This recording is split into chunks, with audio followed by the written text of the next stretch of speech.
Welcome to the Contrarians, where we are right and you are wrong. I'm Julio. And I'm Alex.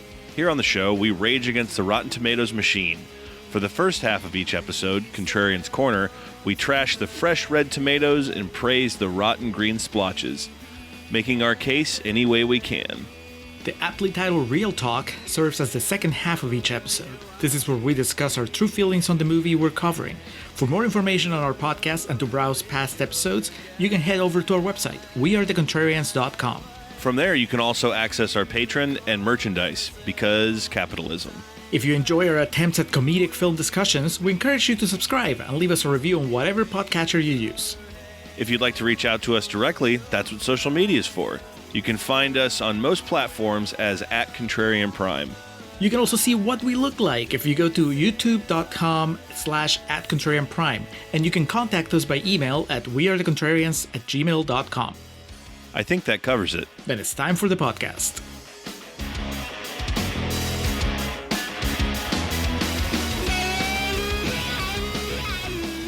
And we are recording for Contrarians Corner for John Q. Hello, Happy New Year, and welcome to the Contrarians, where we're right and you're wrong. My name is Alex, joined in the new year, as I always am, by my comrade and co-pilot down the never-ending path of the contrary, Julio Oliveira.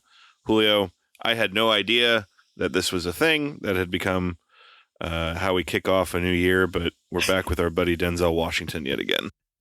How did you not have an idea when it's what we've done the past 3 years? I guess it evaded me. I knew Denzel's been a presence, but I guess the timing of it never really clicked with me. Yeah, he's up there with Affleck, I think, in the number of Contrarians appearances. Malcolm McDowell, Denzel Washington, Ben Affleck, the big three. Julia Roberts, I think, might be creeping up. That's true. I thought you were going to say that you had no idea that health insurance was a thing. Well, definitely have some thoughts on that. After this movie, I was like pumping my fist, like, free Luigi! So, much to discuss in a very bizarre film from 2002 titled John Q. I did not mean for that to rhyme. Starring Denzel Washington, amongst others, Robert Duvall, James Woods, and Haysh. A wild Ray Liotta even shows up at one point. Gets the "and" credit. A movie that was met negatively, critically, but again, it's Denzel, so commercially did all right. On a $36 million budget, this baby grossed over $100 million. Released Valentine's Day weekend of 2002, Julio. Is this a date movie? It's not a first date movie. I think it's when you're about to get serious and you're like, you really want to settle down, have a kid, bring a new life into this world. Let's take a look at this first and then see how you feel. Let's crunch the numbers. What's your health insurance plan like? 26%, I believe, on Rotten Tomatoes, Julio, so it's rotten. So here in the first half, we, of course, will be finding the positive in this Denzel vehicle. What quotes did you pull for us today, Julio? We got a bunch of rotten quotes. Alex, did you notice that the popcorn meter is on the other side of the spectrum? That makes sense to me. I think more in the second half of this, we'll talk about the appeal of this movie and the, I guess, universality. But, I mean, it's Denzel. That doesn't surprise me. People just like Denzel. Unless it's Book of Eli, I can usually make a case for a positive reason to watch a Denzel movie. And now you know how we're going to open 2027. I think I told Julio, I was like, yeah, that's fine. We're just not doing Book of Eli. So Julio's got a year to warm me up to it. All right, let's start with the rotten quotes. We're going to start with Felix Vasquez Jr. from Cinema Crazed, who says, a hokey and often silly commentary about the medical industry and corruption within the establishment. Hokey and silly, and yet this is how it is? Maybe it was hokey and silly back in, when is this movie? 2003, right? 2, yeah. These were the Bush years. In the Trump years. I mean, also, February 2002, this is like direct post 9/11 America, which is surprising that it came out that soon after, because this is not exactly a patriotic movie. I think that it tries to have its cake and eat it. And folks were willing to be challenged again, you know? Because, it's like it criticizes the way that America has set up its healthcare system, but it also praises America for sort of letting Denzel Washington off the hook. Like, this is a country where a man can still have a sort of happy ending. Yeah, they definitely do turn him into a hero at the end. It's the land of opportunity. Rob Gonzalez from Rob's Movie Vault says the movie comes dangerously close to saying that the solution to a personal grievance is, well, terrorism, when you get right down to it. Do you think Rob walked out before Denzel got convicted? I mean, coming off of my viewing of Avatar Fire and Ash last night, I mean, as James Cameron will tell you, violence is always the answer. So it's not only necessary, it's commendable. Exactly. Next, Stephen D. Gray Dennis from Decent Films says, what John does is heroic, but we don't condone it. That's a quote. One of the film's stars recently said, a tortuous comment that perfectly illustrates the picture's moral schizophrenia. Who do you think is he quoting? Is that James Woods? Who is the cast member that tried to distance themselves from the from the message of the movie? Anne Heche.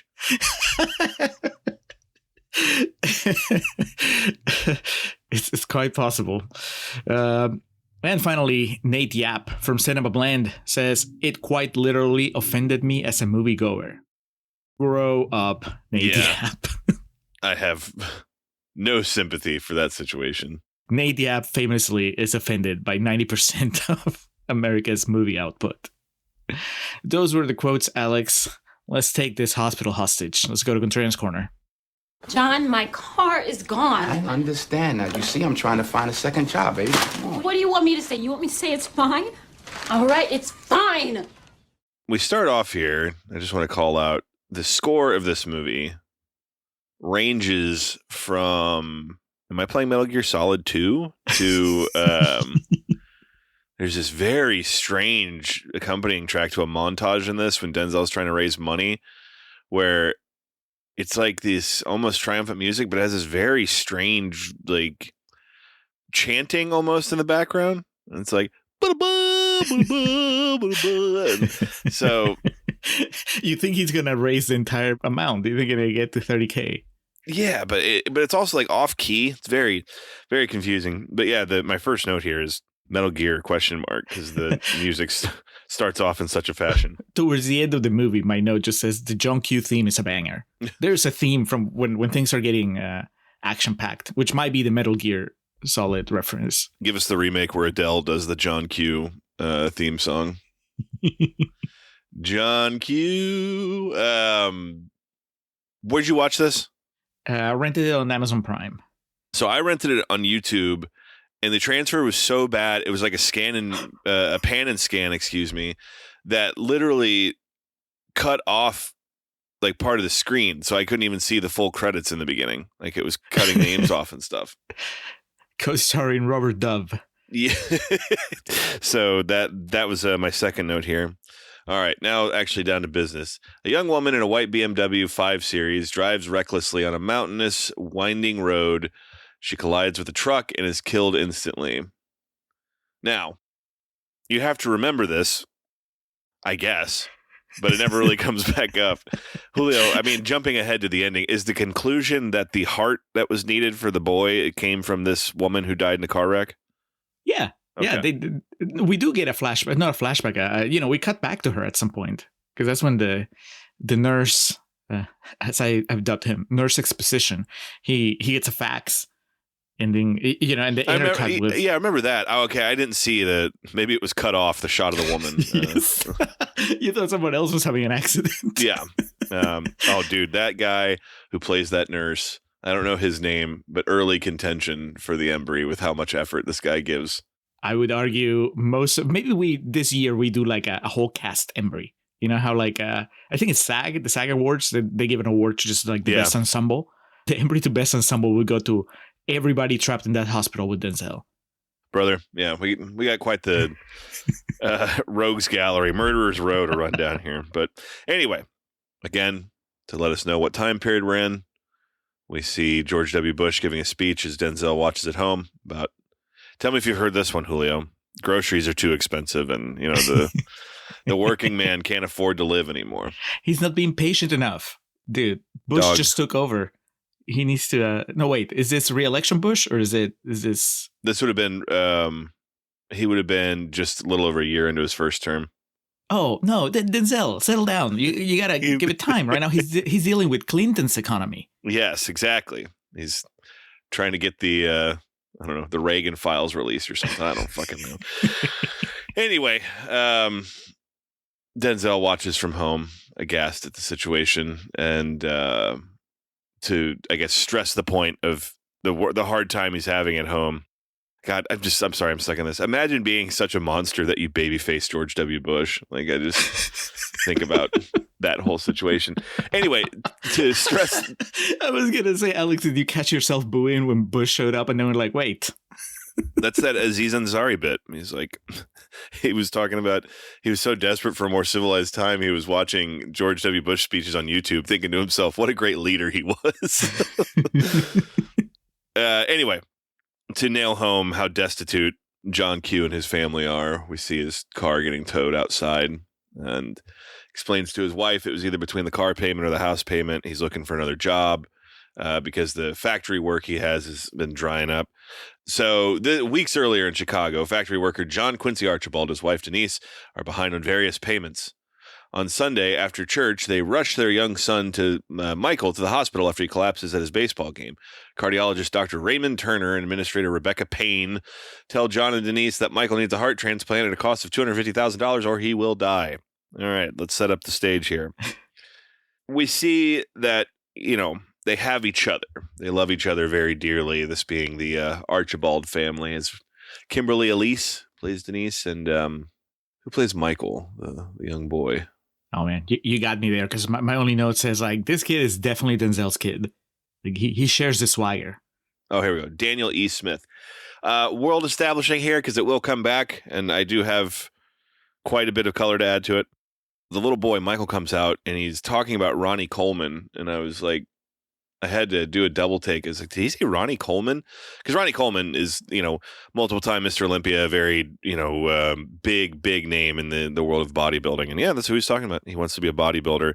But Denzel thinks that he wants to be a wrestler. Correct. Denzel says I wrote it down here. He said, you've been watching too much of that WW wrestling.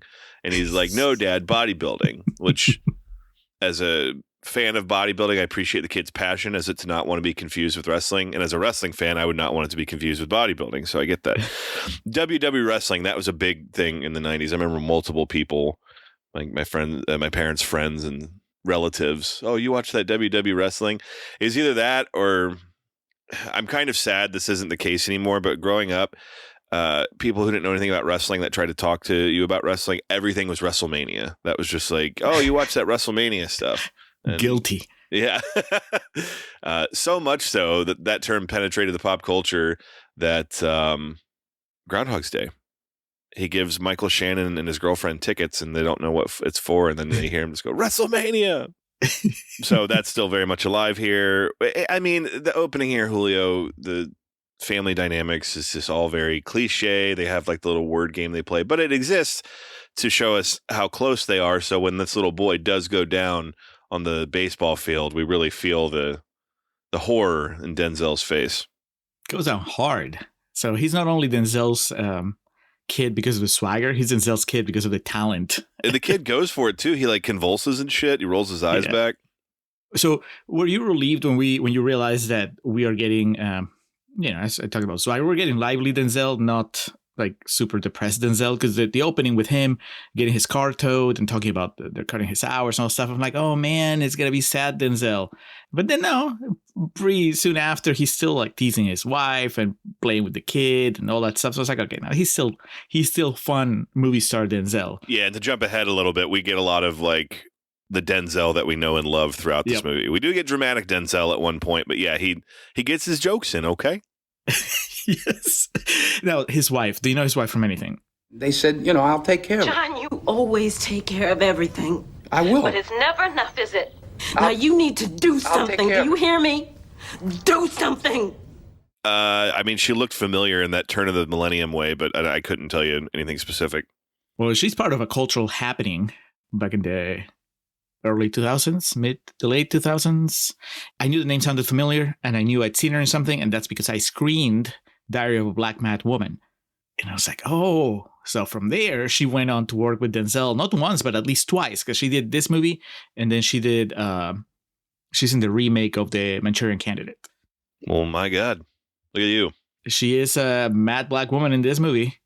She is as mad. She should be. Exactly. And Raymond Turner here is Big Jim, James Woods. He certainly no babyface turn recently in real life, but I did appreciate him at least having some sort of backbone and saying that, making fun of a dead person publicly when you're president is a bad idea. We found the limit for James Woods. We did. We hit the wall. Yeah. Were you surprised when, you saw the credits, or at least you saw half of the credits? But when I saw the credits, I'm like, James Woods is going to be the bad guy. Just how it's going to be. Anne Heche will be somebody's wife. And then this scene happens, and they very quickly establish that, well, I don't know if James Woods is the bad guy, but Anne Heche is definitely the villain. James Woods is like complacent, but not direct evil. Anne Heche is definitely like the bad guy in this movie. She is, I would say she is unforgivably evil, except, we gotta talk about babyface turns. Yeah. We build up to one. Does that make it more satisfying when somebody's just so rotten, so soulless, and then at the end you find out that they have a soul? I don't know. James Woods in real life, tell me. If he wasn't such an ass on social media 24/7, would it be more or less surprising to find out that he actually would defend Rob Reiner? I don't know. But like here, this first scene in particular, the Anne Heche, there's even this weird like tinge of racism where she's like, do you really have the money, or do you have insurance? Like in like this really like, domineering white woman kind of way. That the whole point of this is James Woods is there to technically break down what's wrong with the son's heart. It's like, we got to open him up and tinker with his ticker. And then Anne Heche is like, well, hold on, because we could also let him die. Yeah. It's like, you need to give us this money before we do anything. And I don't know. Anne Heche is just a proxy. The American medical system is the bad guy in this movie through and through. But no, Alex, as Bill Maher tells us at the very end of the movie, we are the bad guys because we let this happen. Yeah, well, I honestly believe we could all unite and agree on everything if the root cause was just everyone hating Bill Maher. Fuck that guy, man. It's that meme, Alex. The meme of like, that horrible feeling when the worst person has made an excellent point. Yeah, but Bill Maher, he fucking broken clock. He's right. He makes like accurate points as often as Alex Jones does, just in terms of like, yeah, you have to listen to years and years of him just spouting insane, dumb bullshit. But I'm sorry, Bill Maher is someone who I just see his face and I want to punch. However, the couple are behind on their house payments and their car payments and only have $1,000 in savings, and the hospital requires a $75,000 down payment simply to place Michael on the organ transplant list. To make matters worse, John's health insurance will not cover the surgery due to his workplace changing his policy as a result of them switching insurance carriers and reducing his working hours. Having recently dealt with some issues with insurance myself, I can understand how frustrating it is. And yeah, the whole difference between HMO and PPO and, the flexible savings, it's all just a fucking scam. Fortunately, here before too long, Julio, Kevin Conley is going to show up to give us a breakdown of it. Yes. Fresh face Kevin Conley. Would you have guessed that in now more than 11 years podcasting, we would have Kevin Conley in a movie 3 times? It's this. He's just not that into you. And what else? Come on. The role that defined his career, Entourage. Oh, duh. Sorry. Try to block that one out. Man. Yeah, all I remember about that movie, honestly, at this point is just how bad Ronda Rousey was. So, sorry, Ronda. As I call it, the montage of pain. The couple attempts to raise money, but they exhaust all avenues and still come up short. And Denzel fills out the wrong form like 5 times in that montage. Oh, man. Heartbreak, and gets in the wrong line. And the whole thing is like, it's showing how fucked up the medical system is, and denying claims. And they certainly cast the most smug people possible to tell him, you're in the wrong line, or sorry, your claim's been denied. And yeah, he just gets put through the fucking washing machine with all these different documents and tries to come out the other side, and we get another reminder Anne Heche is a fucking bitch, just being like, no, you filled out the wrong form. You got to go do this and then come back. There's one good person in the hospital that may come to regret being nice, and that is the doctor. I think she's a doctor that tells him, do not take no for an answer. Keep trying. Correct. And famous last words. Yeah. James Woods, every time, he's the guy who uses a girl for emotional connection, but then doesn't want to give it back or offer any responsibility for that. Because like every time he's approached, he's like, whoa. That's just what I told you. You interpreted it your own way. Okay. That's not my fault. Upon learning the hospital intends to send Michael home to die, in desperation, John takes Dr. Turner and several patients and staff hostage at gunpoint in the ER, demanding that Payne put Michael's name on the transplant list. And then this leads to, well, we'll come back to Robert Duvall in just a second here, because it really does come across like a message of we don't care. And I can understand how it drives a man to fucking lose it. And I could see a situation where if it was just this movie about Denzel and Denzel was sick, because this is how I think, I would just get to a point of frustration and be like, fuck it, I'm going to die. That's what's going to happen. Let me just enjoy what I got left.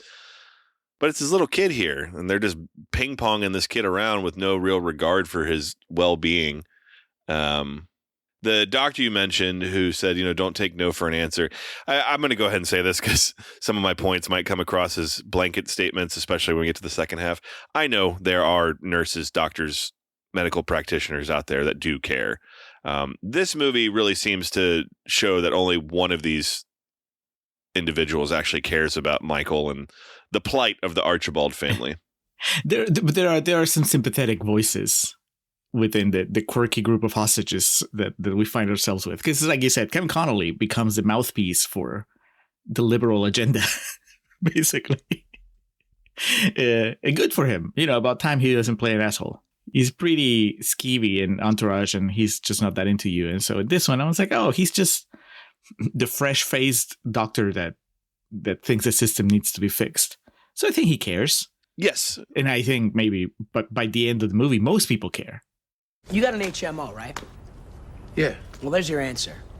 I mean, HMOs pay their doctors not to test. That's their way of keeping costs down. All right, let's say Mike did need additional testing, and insurance says they won't cover them. The doctor keeps his mouth shut, and come Christmas, the HMO sends the doctor a bonus check. I don't know. Kevin Connolly had the impression of like he just knows how the system works, and he explains it, and he's like outraged by it. But he also looks at James Woods. He's like, "Yeah, but I want to be as rich as that guy." Can't I have it both? Moral superiority and money. Important to call out here that during the montage of Payne, one of the outlets that Denzel reaches out to is the local news anchor, the action investigative reporter Tuck Lampley, played by Paul Johannesson. Who is this guy? I don't know, but Tuck Lampley is just a wonderful name. And again, I think I'm starting to side more with your point of the whole cast getting it, because talk about a guy going for the Embry in this. Yes. At the same time, because he's supposed to be a superstar, I was a little disappointed that he was not a name. Like, that is the perfect place for stunt casting. Dog, you know who I see in this role?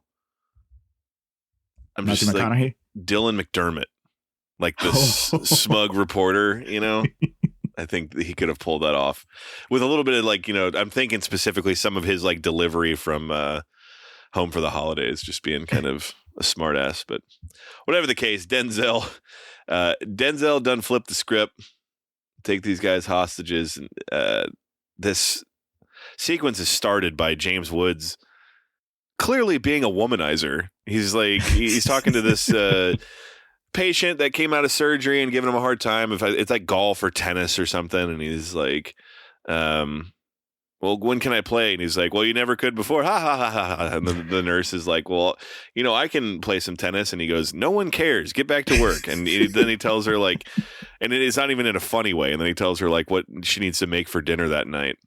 James Woods getting it in all around. And then Denzel comes up to him. And I mean, we love Denzel. He's a soothing presence to our society in general at this point. But he can be an intimidating man. So when he comes up and he tells James Woods, let's take a walk. I was like, oh no.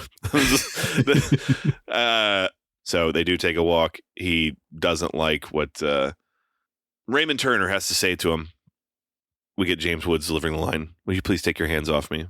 Denzel takes him by the back of the neck, pulls a gun on him, and this is where he takes everybody hostage. And we mentioned Kevin Connolly. We got a little bit of a cast to run down here. The hotel security guard, Ethan Suplee. Yes. For some reason, we have Eddie Griffin in here to provide. I mean, for some reason, I know the reason. It's to provide comedic relief. Well, no, also he's instrumental to the way the movie plays out at the end. Well, yes, but I mean his actual character, because he's essentially just Eddie Griffin throughout this movie. Hey, he tells Denzel that he's his hero. So who else was going to do that? Sean Hattasey, who plays Mitch, which I'm not familiar with anything else, but he's a bit of a dirtbag here. Well, he's also an alpha dog, so he became a Nick Cassavetes regular, it appears.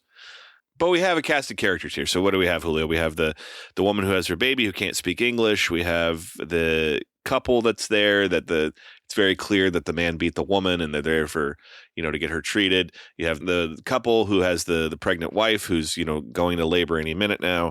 Like I said, Ethan Suplee is the inept security guard. Eddie Griffin, he got shot in his hand, I believe, or something happened to his hand. It was a cut, I think. Yeah. Yeah. Yeah. Kevin Connolly takes care of him real quick.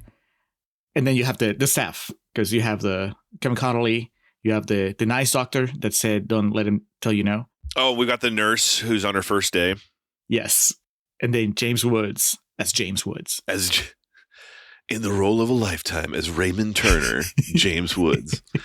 So to round out our cast of characters, because of course there's a hostage situation in a fucking hospital, so the police become aware of it. They're on the scene. Begins making, local waves. So throngs of people are showing up. And the negotiator coming in to make contact with John Q. Not Christopher Plummer. No. And it hasn't been that long since we hung out with this guy with our open range discussion. Robert Duvall, back here on the podcast. Now, here we run into an immediate problem. One that I just found myself baffled by. His character's name is Frank Grimes. Anyone who hears that name with any tangential knowledge of The Simpsons is immediately going to see Frank Grimes from The Simpsons, Homer's enemy. And that episode came out 4 years before this movie was released. So I can't write it up to coincidence. It's like, in the Futurama, when Bender becomes a human, he looks just like this pro wrestler named the Sandman, who was known for his drinking in excess. So I refuse to see the coincidence in these things. I actually had to rewind it and turn the captions on to make sure I saw correctly that Robert Duvall's name in this is Frank Grimes, or Grimy, as he liked to be called. Is it possible that the writer of this movie is a writer for The Simpsons? Didn't we do a movie where the writer was part of the Simpsons staff and this had been her dream? I think it was Drop Dead Gorgeous. That sounds close to right. I remember that discussion at some point. James Kearns, I don't know. I couldn't find any Simpsons credits to his name. Maybe he was just a really big fan of the character, because as much as that episode is meant for Grimes to kind of come across as uptight, the antithesis of Homer. I mean, he's a hard worker. So I think is this the episode where Homer takes the nuclear plant hostage? Man, could you imagine? But whatever the case, Robert Duvall's here. And I mean, when is it ever bad to see Robert Duvall show up on screen? Never. I decided from the moment that he showed up and I knew he was a cop, I'm like, okay, this is just in the same universe as Falling Down. Hell yeah. This is just a few years before. He's not close to retirement yet. So if we didn't love Robert Duvall already enough, we meet, his foil on the Chicago PD, who's the police chief, to show us that even the legal system, not just from the medical standpoint, but, from a law enforcement perspective, is also corrupt, because all our police chief cares about here is, the glitz and the glamour, getting situations resolved quickly. And Robert Duvall actually cares about the people, goddammit, as the police chief Gus Monroe, who's played by Ray Liotta. Did you notice when he shows up, he literally gets a pop? Like he gets out of his car and like the locals go nuts and he's like fucking glad handing and shit. He's shaking hands. How you doing? How you doing? I mean, if the chief of police looked like Ray Liotta, I think that we would all break into applause whenever he shows up. The chief's here. He's got a whole bunch of stars on his, he's a decorated official. And Alex, as he points out more than once, it's an election year. So, he just knows that there's more to the job than saving lives. It's also about the PR. So I kind of get it. And also, Liotta is just so charismatic that I'm like, all right, I'm going to listen to this guy. It's fair. Maybe we do need to shoot John Q. Can't have people running around the street using guns, Frank. It makes it look like the city's unsafe. Besides, I gotta be here. Police chief doesn't show up. Looks like he's asleep at the wheel. Robert Duvall, also worth calling out. I have in my notes here, when his like introductory scene, he has the great line of trying to figure out what's going on, who the players are, and asking, who's in charge of the hospital. He's met repeatedly with, well, that's their day off. And he goes, does anyone work here? And the guy's like, well, it's Saturday. And he says, people get sick on Saturday. I was like, yeah, it's true. Tell him, Bobby. Let's see here. Grimes clashes with his superior, Chief Gus Monroe, over the handling of the siege. Most of the hostages sympathize with John and reflect on the flaws of the American medical system. A nurse even reveals that Michael's condition could have been detected earlier during routine checkups, but the doctor had not recommended additional testing in order to get bonuses from the insurance companies in exchange for helping maintain their profit.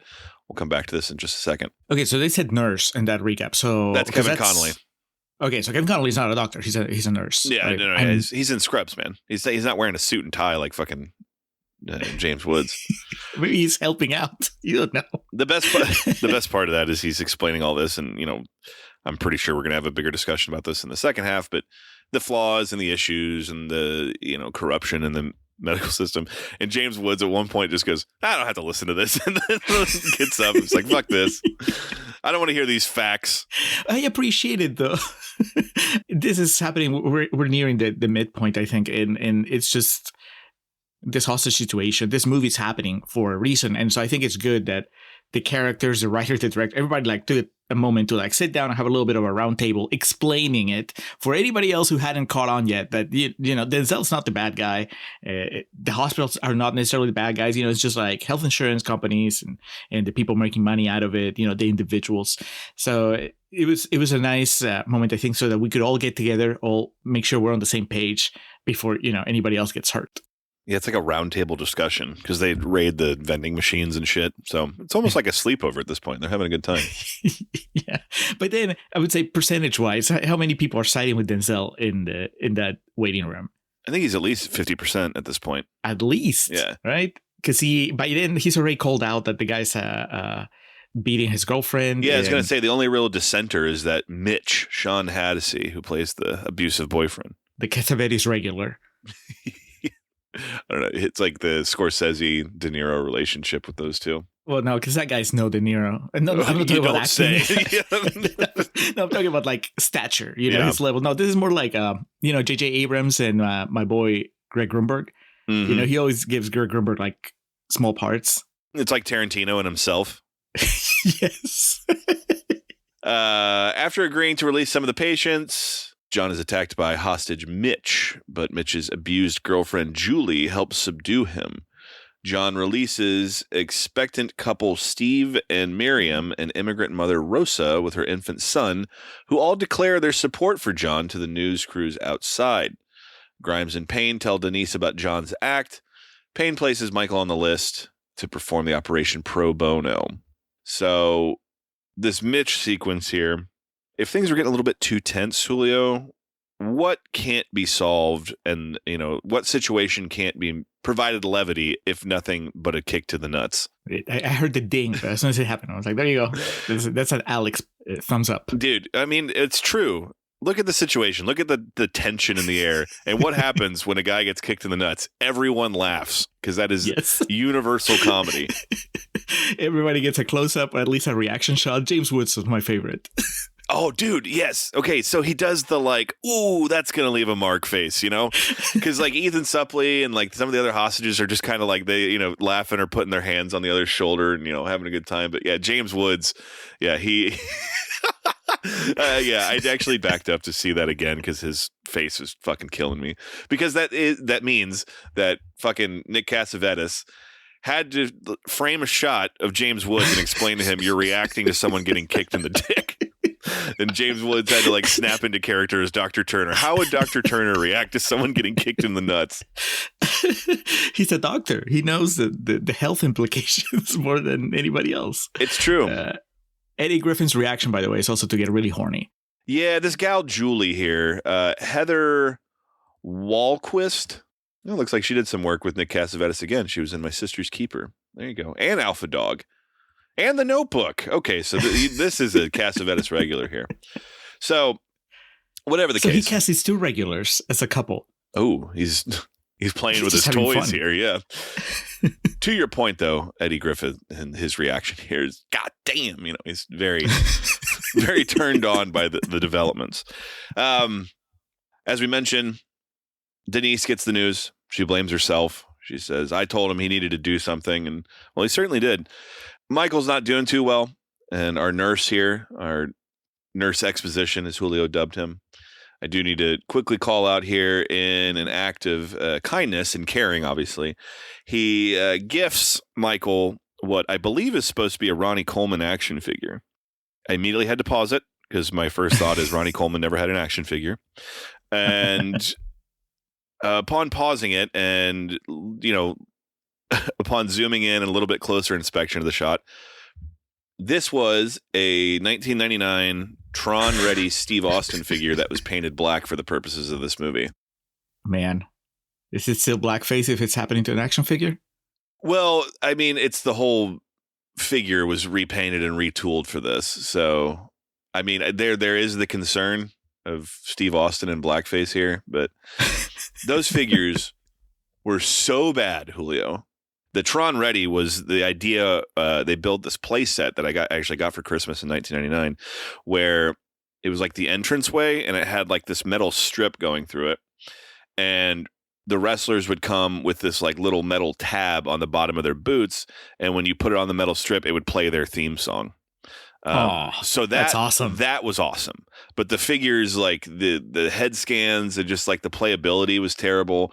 The biggest thing is, for the purposes of what we're talking about, is that all the figures were like just completely jacked, like way beyond reality. Like Steve Austin, love him. I don't know if he ever had like a cut 6-pack in his life, and this figure had like an 8-pack on it.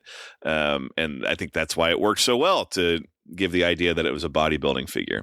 Was I depressed how quickly I was able to figure out what figure that was? Yes, very. I was very upset with the development, but I had to make note of this and bring that biting insight to the podcast.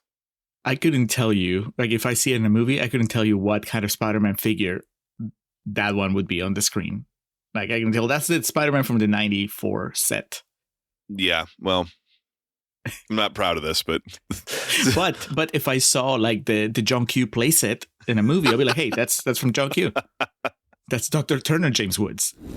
Could you take your hands off me, please? I've done everything I can do. I'm sorry. Oh, yeah. Anne Heche, I'm still not, it's not a babyface turn that I buy, because I think she was just doing it for the glory. But yeah, they think it's a lie that they're going to place him on the organ donor list, but she actually ends up doing it for free. No, but the first time she does it, it's a lie. It is. But then I think it's because Denise like motherfucks her, and she has like this moment of guilt. Because Denise tells her, I'm like a good Christian woman, so I'm not going to tell you what I actually think about you, which I was kind of like wanting her to call her a bitch or something. But, not because all women hate each other, but more because I just thought Anne Heche needed to be put in her place. Oh, and we'll circle back to misogyny here in just a minute regarding Anne Heche, but finish your point, Julio. Well, you might have missed it in the, maybe YouTube cut it. And you just thought that she was watching TV, but there's later a shot where Anne Heche is watching the live feed that they've set up for the hospital, and she gets the single tear moment. And that's when I think she decides that she's going to put the kid on the list. Did you not get that crucial scene in your cut? I guess not. I'm trying to remember that, because what I remember is after she tells Denise, I laughed so hard. After she tells Denise, hey, he's on the list, and they're walking away, and Duvall's like, hey, I actually bought that, and I think this is when the acting takes over for Anne Heche, where she realizes, the mistakes she's made and how she comes across to people, because you kind of see it in her face, like, what? I can be nice too. I want Robert Duvall to think highly of me. So they're like, it's like Sorkin, right? They're like walking at the camera when they're talking about this. And then he's like, I really bought it. And then she does like the, like kind of just aghast at thinking that, she wouldn't be sincere. So they get to like where the camera's set and she like walks off stage, right? And Duvall checks her out on the way. Did you notice this? Yes. he like has that Robert Duvall, like, where his mouth is kind of shaped like an upside down triangle. Like he's smiling, but kind of laughing too. And then she walks out and he checks out her ass and then like laughs to himself. And I was like, what purpose did that serve? Other than us getting to see a gleeful Robert Duvall checking out Anne Heche.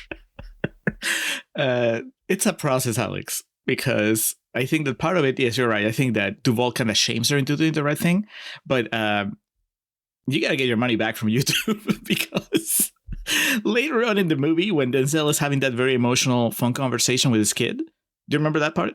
Yeah. Okay, so there's a cut to Anne Heche watching that conversation on TV, and she cries, and that's when I knew that she was going to do the right thing. Wait, is she like stationed out with like the SWAT team and they're all watching it from there? No, she's at home. It's just her in front of her TV. Oh, yeah. I'm blanking on that. Maybe I got the director's cut. No. I got the theatrical and you get the director's. Yes. Right? Like on the theatrical, people didn't really get it. Like when the movie was over, like, why did she put him on the list? I thought she was a bitch. And so in the focus groups, they didn't get it. And so for the release, the studio made Cassavetes send the second unit to shoot Anne Heche at home watching TV and crying. Yeah. And now people get it. We did forget to mention this is a PG-13 movie, but during his speech about what he does for a living, James Woods got to drop the F-bomb in this movie. Always worth calling out. The one. Okay. From here, the movie essentially becomes Airheads until the end. Overriding Grimes, Monroe has a SWAT sniper enter the ER via air shaft, a la Kramer in Airheads, luring John into the line of fire with a call from Denise. John speaks to Michael as his condition. And Heche cries, at least in my cut. As his condition worsens. While a news crew hacks the police surveillance feed. This again is the aforementioned Tuck Lampley here, who wouldn't help out Denzel. He wouldn't help out John earlier in the movie, but he's more than happy to get the live coverage of this. They hack the police surveillance feed and broadcast John's conversation with his family. John discovers the hacked news footage just as the sniper fires, wounding him in the shoulder. Tuck Lampley even refers to this. He said, "This is going to be my white Bronco," which, for those who may not get the reference, O.J. Simpson. Look it up. You'll find it. Do you think he was right? Do you think his career shoots up after this? Oh, yeah. Yeah. And he knows the power of the moment, too, because, boy, he has a whopper of a line at the end of the movie. John overpowers the sniper and uses him as a human shield as he reiterates his demands in front of the cheering crowd. This is Brendan Fraser and Ernie Hudson in Airheads. This is literally what happens. It's a good thing that you love Airheads. This bodes well for the movie. What they leave out of here is Denzel beats the shit out of this SWAT member, man. He comes over, this guy falls through the air shaft, he kicks the gun to the side, and then just mounts him and just beats the fuck out of him. And, it's one of those that it hangs a bit too long with how many times he punched him and how brutally it's happening. Because there's the different shots of, like, there's a cinematic shot, and then there's a shot of how it's coming across on television. The blood splattering on the walls. Our boy Denzel has a temper in this one, I'll say that, man. I was more taken by when he gets shot, because at first I thought they'd missed him. I did too. I thought he faked getting shot. Because he falls, it's pretty impressive the way that he falls in slow motion. Obviously, he's not falling in slow motion. The Cassavetes, made it slow motion. But we've seen Denzel get shot a lot in this show, I think. More recently, Man on Fire, he gets shot a lot. And in this one, it's just the one bullet that I guess hits his shoulder or something. And he folds in slow motion. And I'm like, this looks fake. But then I saw his face. I was like, wait, maybe not. He should have winked at the camera. It's all right, folks. Movie's not over yet. As night falls, Michael is removed from the ICU and brought to the ER in exchange for the sniper's release. while Denise waits at the police command post along with her and John's friends Jimmy and Gina Palumbo. Jimmy here, I didn't know who this fellow was. David Thornton. He gets, a big Oscar moment where he speaks to the local news crew about it's not fair what they're doing, and we support you, John, that type of shit. This fella, David Thornton, it looks like we have another Cassavetes regular because he was in The Notebook, he was in Alpha Dog, he was in My Sister's Keeper, and the other woman. We need a fucking circle graph of the people that were in this, and also Alpha Dog and My Sister's Keeper. At this point, Denzel is like, "Hey Nick, what happened? You didn't like what I did? Why am I not in any other Cassavetes joints? Too big for you? What's up, Nick?" I want to point out that I love that once everything settles down, we come back to the waiting room with Kevin Connolly patching up Denzel's shot. He's taking care of him. It was very sweet. Like they're all in the same team now. And the movie takes an insane turn here. They work off the airhead skeleton and kind of improvise a little bit here. But are you telling me Steve Buscemi doesn't put a gun in his mouth in that movie? No. So what are you going to do? You going to shoot me if I don't operate? No. I'm going to kill myself. John reveals his intention to die by suicide so that Michael can have his heart. He also reveals that his gun was empty all along. He persuades Turner to perform the operation, and Julie and security guard Max bear witness to John's impromptu will. All right, we essentially get the two big Oscar scenes back to back here. This, where he's convincing James Woods to perform the surgery, would be the best picture clip because James Woods makes the big decry of like, I can't do this. I could lose everything. It's way too much. It's like over the line. And then Denzel, and like the most Denzel, like if you saw someone do an impression of Denzel Washington and they recited this the way he does in this movie, you think it's over the top. It's too much. He tells James Woods, like, you're crossing the line, I'm crossing the line. And, talking about this is just what's necessary. And then James Woods finally acquiesces and says, this is still a hospital, damn it. Prep for surgery. Because Denzel's going to shoot himself in the head and then they're going to cut him open and take his heart out and put it into his son. This is insane in the best possible way. It's only in the movies. Preposterous, yeah. Yeah. This is what we go to the movies, Alex, to see the ending of The Bodyguard with the Whitney Houston, Kevin Costner kids, and also to see outlandish stuff like this plot development where even after everybody has agreed that they're going to go through with it, Denzel is still going to shoot himself. Like there has to be an easier way to, kill him. They're in the hospital. As James Woods pointed out, like they could have, inject him with something and then he dies and then they take the heart out. Like, at this point, they're all crossing lines. It's not going to make a difference whether he's shooting himself in the head or not. I'm pretty sure they have enough anesthesia in that place to just put him out forever. Exactly. But, showmanship. But there'd be no theater in that. So exactly. You got to send a message. That's right. So, all those people outside the hospital, they would be disappointed if it was just like, oh, we just put him to sleep. And then we followed up with Denzel's best actor clip, undoubtedly, where he says goodbye to his son. Again, why we go to the movies. At this point, he thinks he's going to die and give his son his heart, right? So he tells his son, I'll always be right here. Touches his heart. So he tells him a lot. He gives him a lot of instructions for the rest of his life. He does. He gives him the whole rundown. Someday you'll meet a woman. Yep. And, listen to your mother. It's like 5. Don't get into drugs and, bad things. And he cries. It's a lot. Make money. Make money. Don't be like me. Don't be broke. In about 20 years, there's going to be these things called NFTs. Don't invest in them.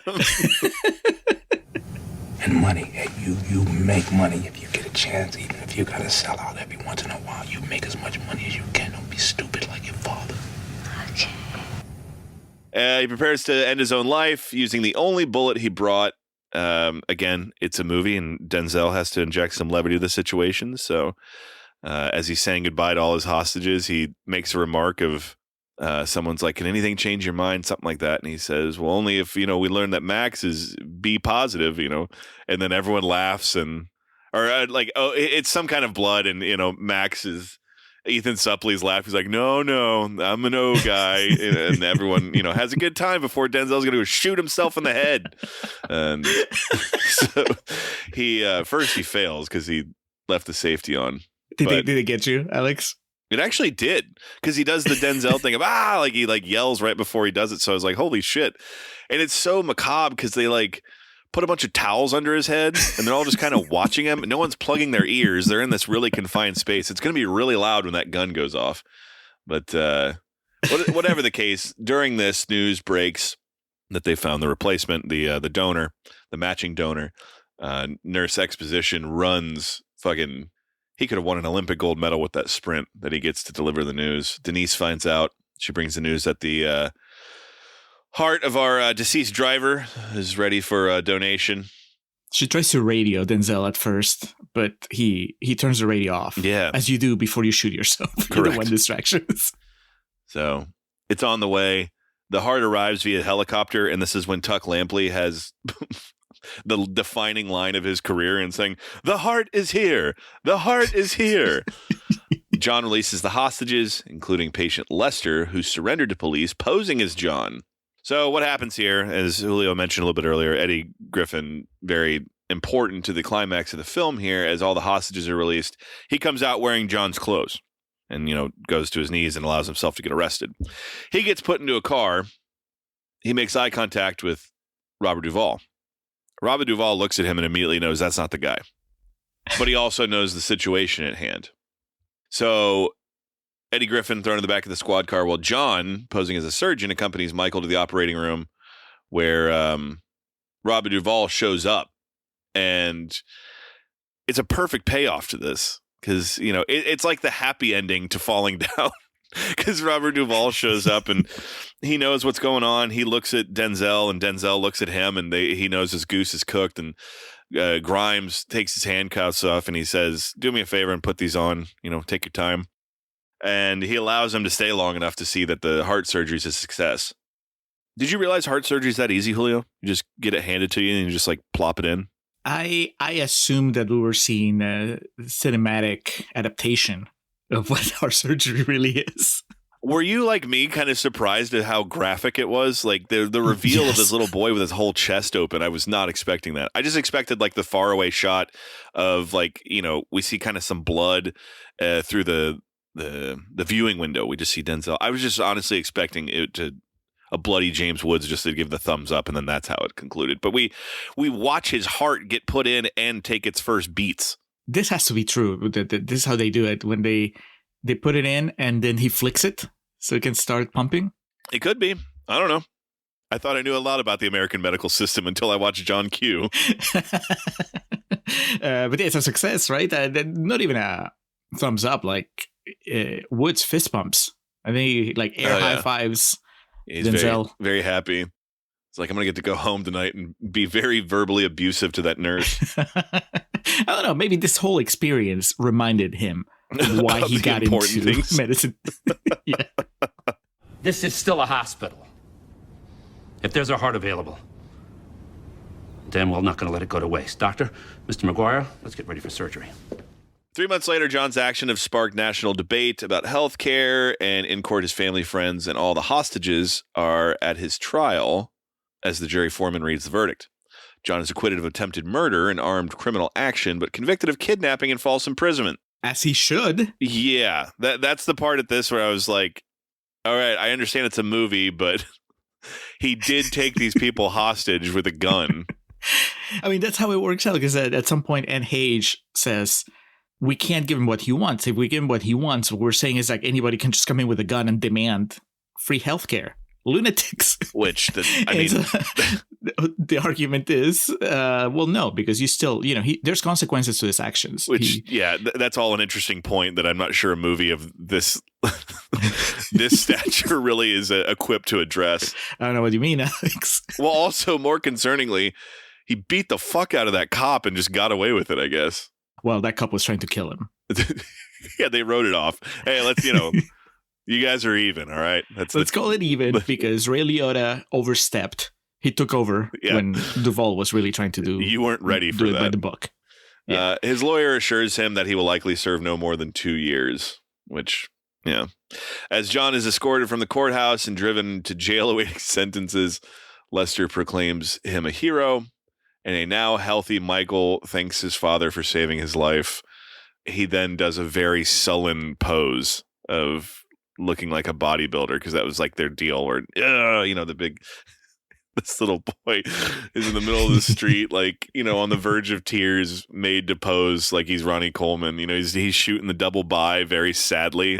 And then, I couldn't help but laugh at the absurdity of it. When do we get the celebrity montage? Is it before or after? Before. Is it after, as he's being driven, or is it before they do the verdict? It's before they do the verdict, because the last shot of the movie is him being driven, because then we get the dedication from Nick Cassavetes. That's right. Yeah. Yes, where the dedication was like, oh no, because we have to be funny about this, and this is probably spurred by a really sad story, but we'll get to that on Real Talk. I do want to call out that I don't know, do you have a favorite celebrity that shows up at the end? I know heard, it's not Leno. Yeah, I heard Leno's voice. I was like, God damn it. I'm curious what speech they pulled that Hillary Clinton clip from, but who is it? You don't think Hillary went into to do a one-day shoot? Yeah, they got Jay Leno, Hillary Clinton, Larry King. I endlessly love the amount of movies Larry King has been in. Hilariously, remember his really weird no-line cameo in Exorcist 3 we saw the other night? Yes. But I think of The Long Kiss Goodnight as an example, and 30 Rock's another one, where he just from his studio will record like lines for a movie or something, or a TV show. And he obviously does that here.